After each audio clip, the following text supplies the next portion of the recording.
Hello, everybody. Welcome back to the show and a very, very happy new year. Welcome to 2026. Hope it's going to be a good year for everyone, for you, for me, for everyone. And hopefully, I can provide some kind of value on your campaign to make 2026 the best year so far. In keeping with that theme, I wanted to talk about what I'm planning to do to make 2026 the best year yet. When I was planning out this episode, I was thinking about starting a kind of 75 hard challenge because I think it's super popular to do that, especially at the start of every year, maybe at the start of every quarter, when it feels like there's a real time for a reset. You always see 75 hard trending. But I decided I'm not going to do that. I've tried to do 75 hard a few times and I've never gotten all the way through it, which is perhaps a sign that I should do it. But then I stumbled across a way of setting goals, which I feel is a lot more sustainable for one, and also a lot more personal, number two, which I think is better. 75 hard is amazing from everything that I've read about it. And when I stuck to it, I think the max I've done is like a few weeks, maybe a month.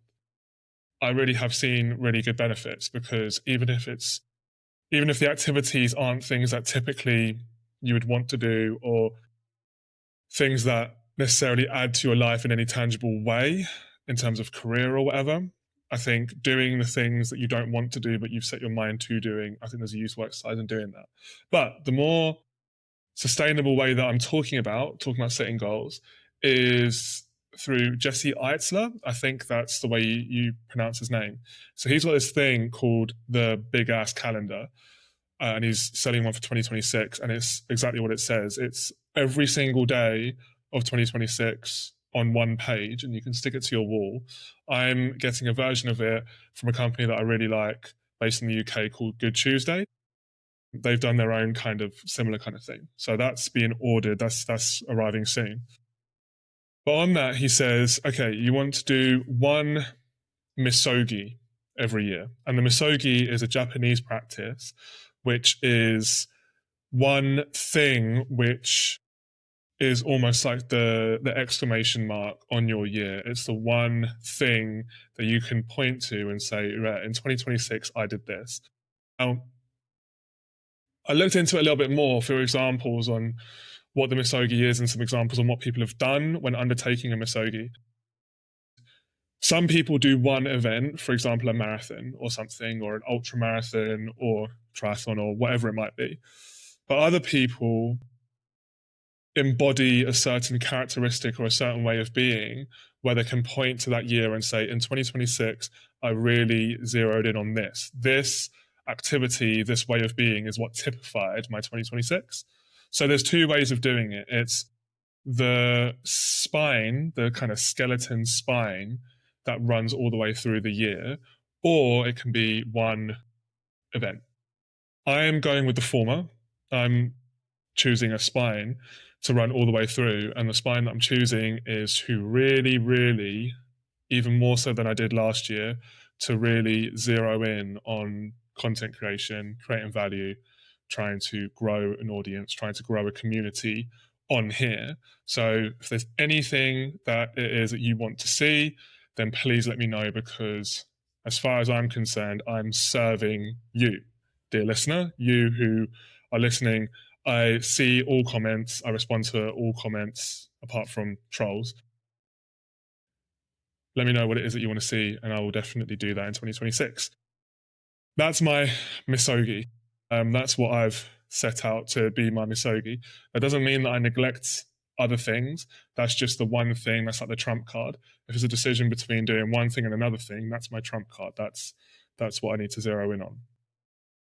Another thing that Jesse Eitzler encourages doing is to have every other month to have something you do which you wouldn't typically do, basically. He named it after a friend. I can't remember what the name of the friend is, but essentially it's like going for a hike up a mountain or something. Things that you wouldn't typically do, you make the effort to do it once every other month. Now, I haven't figured out which 6 things I'm going to do this year, but look, I live in London. There's not a lot of hikes around here. So getting out of the city and going for a hike sounds like a really good thing to do with friends. grab a bit of food, have a picnic, whatever it might be. Things that you wouldn't typically do, but kind of nourishes the soul. Could also be, for me, to be honest, it could be going to a gig, just going to a gig randomly, because I don't really do that very often. The way I think to think about these every other month activities is they need to be memory generating activities. And memory generating is number one, but number two, things that you wouldn't typically do. So you're getting outside of your comfort zone somewhat. Or you're just getting out of your own head, getting out of a routine once every couple of months. So going for a hike out of London is one of them. Maybe going away on a cultural trip with some of the boys could be another one. I'm not sure. Need to think a little bit more about it, but I'm going to keep you folks updated on what those various elements are. And then the final thing is adding a habit to my routine once every quarter. So by the end of the year, I'll have 4 habits that I will have generated. Now, I'm already a habit-oriented person to an extent. I kind of, rarely miss the gym, for example. So I don't think that that's necessarily a habit that I need to add, but these are habits to add. For example, sometimes I get into a routine of journaling and then I just completely fall off. So that could be a habit that I'm going to start in January. However, it's not that. What I'm going to start in January is trying to create more than I consume. Creating more than I consume. And the way I'm doing that, it's very simple. I'll do a video on this as well, like a really short video, and I'll post it to socials. But the way I'm going to do this is by looking at my screen time for the preceding week, for the previous week, the average screen time per day, and then just make sure that the week following, I spend at least that amount of time per day creating, and that needs to fall outside of my 9 to 5. Okay, I can't just be like, oh, I'm a creative in my 9 to 5, so that's already 8 hours that I've got in the bank. No, it needs to be outside of those hours. So then the only way to reduce the number of hours that I owe is to reduce the number of hours that I spend consuming. Consumption is inevitable, but this is just going to force me to consume more intentionally, because it's like, right, I'm spending hours here. It's a little bit, it makes the spending of time and the spending of hours a little bit more tangible in my brain. So that's something that I saw someone was doing on social media. I really like it. So that's the habit I'm going to embody going into this first quarter, Q1. Q1 is all about creating more than I consume. And yeah, that's that. So though that's Jesse Leitzler's way of orienting the year to go forward, but I also wanted to get into the minutiae of what it is I'm going to do as well. So one of the really important things to me is going to the gym. At the minute, my goals are very superficial. I'm not training for any particular event or anything. I'm just going to the gym, trying to get bigger. And then in the spring, I'll try to cut a lot, basically, for the summer bod, #summer bod. But what I'm not going to do is, fingers crossed, burn out or get injured. Someone that I follow very closely is Mike Israetel. He owns RP Strength, Renaissance Periodization. I follow his program, Renaissance Periodization, Hypertrophy.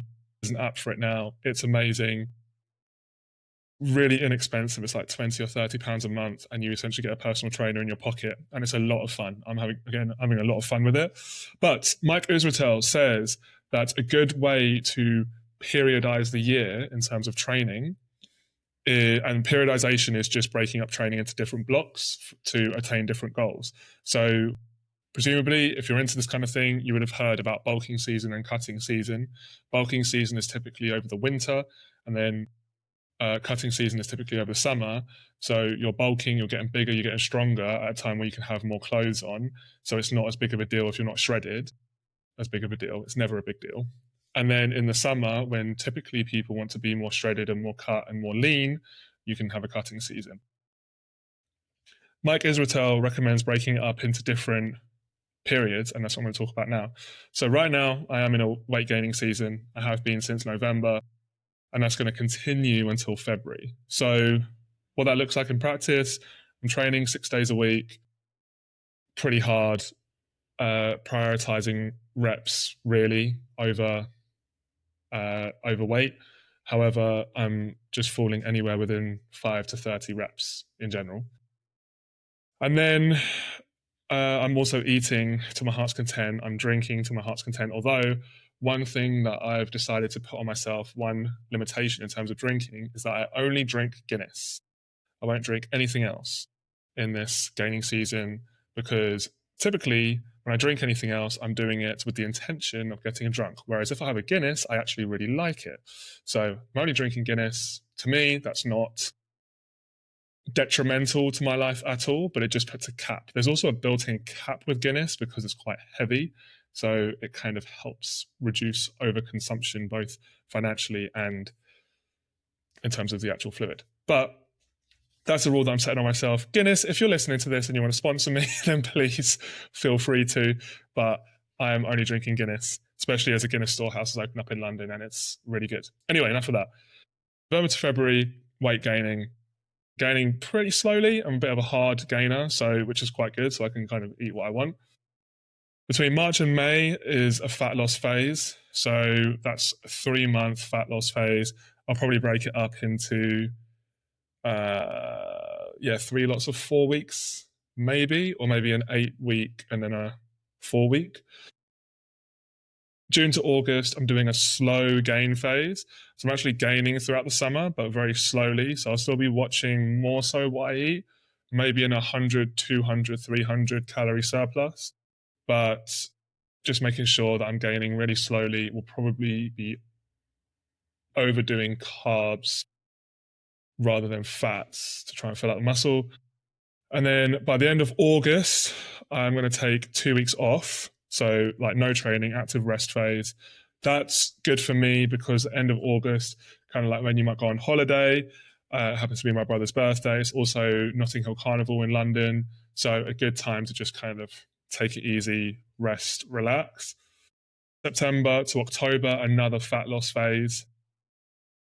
And then again, it repeats November to February, gaining again.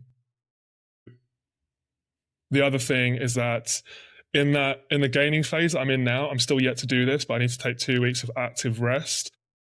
An easy way to do this is just to do this in the first 2 weeks of January when all of the new year, new me people, like much respect if you stick with it. But the facts, the gym is absolutely rammed during the first 2 weeks of January. So I'm going to see how it looks because I'm really enjoying training at the minute. I don't feel the need to take any time off. So maybe after this little meso cycle, I'll take a couple of weeks off training. But that's what my training is going to look like for the next year.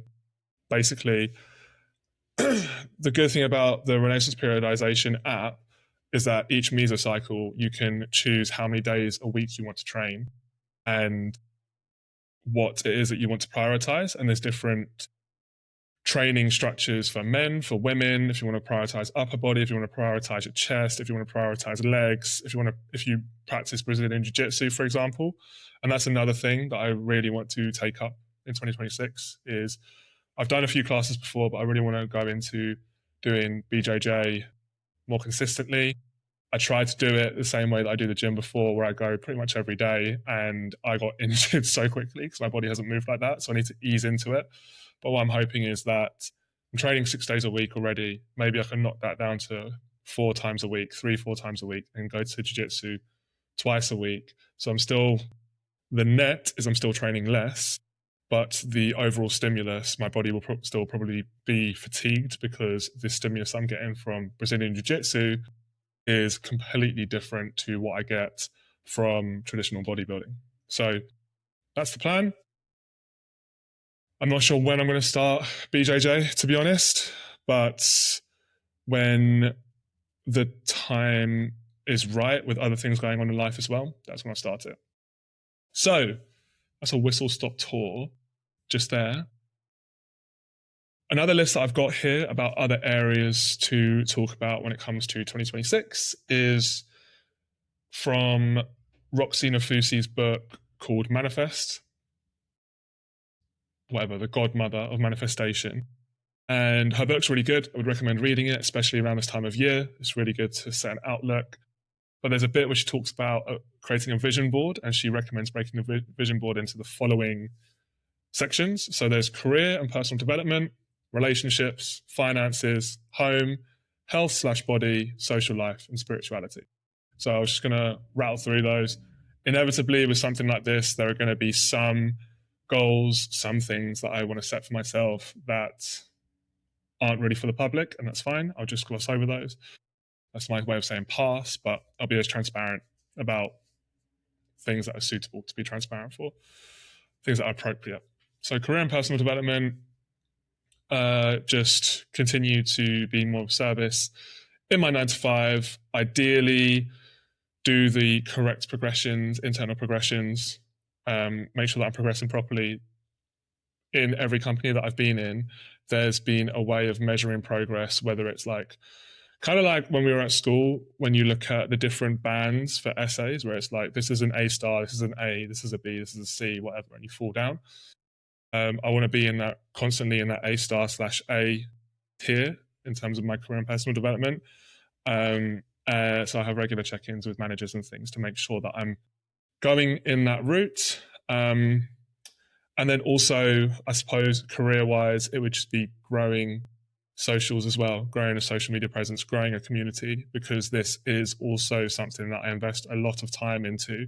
And I think it's difficult nowadays, especially as a designer / creative, to have a career without having a personal brand. So I think it's one and the same. I think having a personal brand is really important, and rightly or wrongly, that includes creating content. So this is something that I'm really committed to.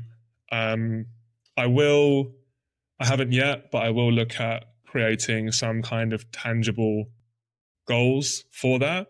But number one thing for me is to ensure that I'm creating as much value as I can. I can't control the outputs, i.e. how many followers I have or how many likes I get or whatever, but I can control the inputs. So what I'm trying to do right now is get ahead in terms of my content, because there have been a few times last year in 2025 where I would be creating content on the day that I'm posting it, and it's unsustainable to be constantly chasing your tail, as it were.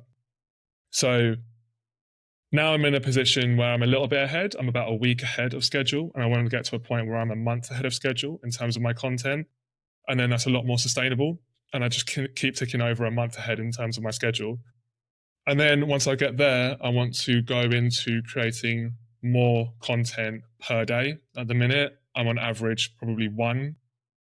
I'm definitely posting one short form content, whether it's a carousel or a reel or a TikTok video, every day. But I want to go into posting 2. And by the end of the year, I want to be on 3, 4, or 5. That's the goal. Every single day. A month, everything planned a month in advance.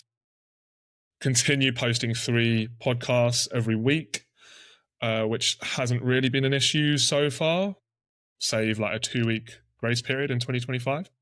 But that's not been an issue so far, so I just need to continue with the podcast. But yeah, I want to make sure that I'm posting more times per day across all socials. And on top of that, diversifying the kind of content. A lot of the short form content I've been doing has been a lot of, here's what I've learned about being a creative. And I think providing that kind of value, and I hope it is valuable, is really good. But then there's also kind of get to know me, it's behind the scenes, here's day in the life, that kind of stuff. Like getting to know, I guess, me as an individual. It's a personal brand, it needs to be personal. So I need to be more exposed. I need to be more vulnerable in front of the camera, which is something that I'm working on, but something that I want to do in 2026. Okay, the next part of Roxy Nafusi's vision board sections is relationships. So just want to really make sure that I'm being intentional with my relationships and actually putting in effort to grow, maintain, and nourish them. Something that I've definitely learned in 2025 is that relationships won't stay, nor will they be nourished if you don't intentionally do that. And I think for far too long, I was relying on the person on the other side of the relationship or the people on the other side of my relationships to nourish it for me, but that's not okay. I need to be more intentional. I need to be having these relationships by design rather than by default. And it's not fair for me to rely on other people to do that for me. So yeah, that's the goal. And it starts for me with every 2 months creating memories with the people that I care about, the people that I love. But then also interspersed within those activities every couple of months are really intentional times where I see my mates and I'm enjoying spending time with them. Friends and family, all under the same bucket, relationships. Finances, get more bread, get my bread up, and try to be in a position where I'm not worrying so much about money, and also just cut expenses quite a lot. I think there's been times where I've just bought a load of bullshit, especially in 2025. I buy a lot of shit. So just be, again, more intentional.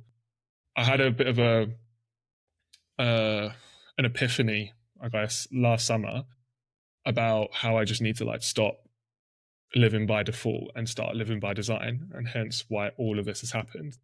That's why it all changed for me. I was kind of like, I call myself creative, I call myself designer, but I'm living by default rather than by design. So this is kind of a live vlog of my thoughts about that and trying to really push in the direction of doing things by design. And one of the biggest levers that I can pull is with finances. Home. So in the 2025 recap episode, I spoke about how I moved out. Home life is pretty great. I'm sure it will get even better in the summer where there's just more stuff to do and everything like that. It's lighter outside for longer and it's just a little bit more relaxed. I suppose the main thing that I want to do for my home is I need to get some good quality posters and prints on my walls. My walls are bare at the minute, so I need to do that. Also some foliage, some plants and stuff would be great. But home life is pretty good. Maintaining and nourishing the relationships that I have with my flatmates is also great. But yeah, I think home is pretty solid now. It's okay. But in terms of my bedroom and general living spaces, I think we can make it a little bit more, add a little bit more personality. That's the goal. Health and body, I've done that to death. BJJ, get jacked, basically. Social life, I've also touched on that a little bit in terms of relationships. I think, again, every 2 months, doing an activity with the intention of creating memories and nourishing friendships is really important. There is a community in London called Hot Hikers Club that I'd recommend everyone looking into because I haven't been on one yet, but it looks amazing. I know the guys that run it and they're really great guys, so I would recommend doing that if you're interested in hiking. But yeah, in terms of social life, get out more, try and find more regular things that don't cost an arm and a leg in London that I can do with friends. So we've got that date set aside every month, every couple of weeks or whatever that we can do, where we can see each other. And then spirituality, like I wouldn't necessarily call myself religious, but I'm pretty spiritual, I'd say. But I don't know what a goal would be because I don't think kind of a more typical get closer to God or nourish my relationship with God is necessarily that appropriate for me. So I would say, in terms of spirituality, just being more in touch with myself. And to be fair, one of the habits that I've thought about doing in one of these quarters is developing a practice of meditation because I hear that there's literally no negative sides to meditation. The meditation could be one, and also journaling. And listen, my opinion is that everyone in the world needs therapy, and I think it's a great thing to do. So, also maybe getting back involved with that and just being more in touch with myself, really, and what it is I want to do, living life by design. It all comes under the same banner. So that's a whistle stop tour of my plans for 2026. I hope it was like somewhat helpful. I kind of see people talking about what they want to do in 2026, and it gives me some ideas about what I might want to do in 2026 as well, how I might want to make this year the best year ever. So yeah, that's kind of all it is, really. I hope this has been helpful. If you have found it helpful, please send it to someone else that you think would also find it helpful. Please make sure that you leave a like. Please make sure that you comment what it is that you're doing in 2026, what goals you have in 2026, what it is that you're going to do to make it the best year yet. Please make sure that you're following, subscribing, help me grow this account. If you're finding it useful, I'm going to be super consistent, and I just want to show more of myself and also deliver more value. Education and entertainment, that's all I want to do across all my channels. So if you're into that kind of thing, then please make sure that you stick around and become part of the community. Once again, though, thank you very much for listening. Have a great rest of your day. Have a great start to 2026, and I will see you on the next one.